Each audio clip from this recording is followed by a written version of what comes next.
How can an expansionist faith be justified? Millions of people have been displaced, systematically coerced, and murdered in the name of this monotheistic deity. The land you sit on now never welcomed these beliefs and continues to reject them. Explain how this is the plan of a merciful God. A merciful God. Yeah, wars and expansionism, because both his faiths have expansionism, like going to war to convert people, I guess you could say. Go ahead. For religious wars, makes sense unfortunately, in the Christian theology, in that people are evil, even Christians, so I can speak to the Christian side, even Christians do horrible things. And so there's nothing we can do to excuse it or to say anything positive about it. But I do expect, even today, in the past, in the future, for Christians and people in general to do horrible, horrible things. And so we've seen that in Christian religious wars. Yes.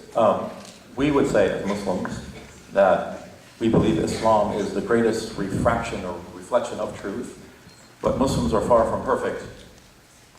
So, there's bad apples in every group. The important thing is not to judge the religion itself by what fringe elements are doing.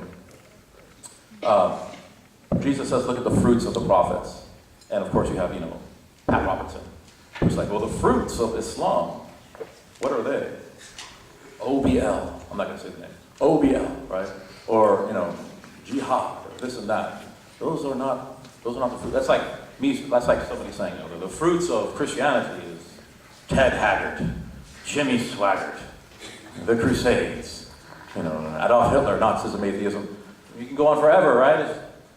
So that's important, not to look at fringe elements. So the only Muslim polity in the history of Islam that based its foreign policy on land acquisition was a group called the Bani Umayyah. And that was many, many years ago, and they're gone now. But that was how they made their entire fiscal system was based on war booty, right? But they were overthrown and it's gone. But there's, people look at history and say, oh, that's what Islam was, and the Prophet did not leave the Arabian Peninsula in 23 years of his ministry. He was constantly under attack. You could read the history. They had to dig a ditch around the city to keep people out of the city, right? So this is extremely important. We have to study history, right?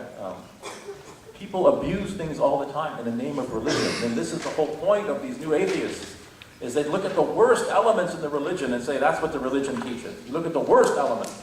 I reject your religion because some guy blew himself up and killed a cat and a dog at the same time. Well, I don't know what was going through his head. Why should I answer for some person who did something that was against what the faith teaches? We have to look at the best elements and see what the religion actually does for that person, how it improves that person's life. So human beings are far from perfect. We don't believe that human beings are born into sins. That's the difference. We don't believe in original sin.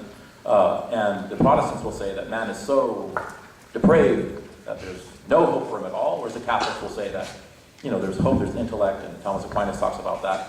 There's still a spark there, the gloss was taken, but it can still be shined. But the Muslim says that a human being is born into purity, and then the Prophet said this, that a human being is born into purity, and his parents in society that turn him astray to different types of ways that are not pleasing to God.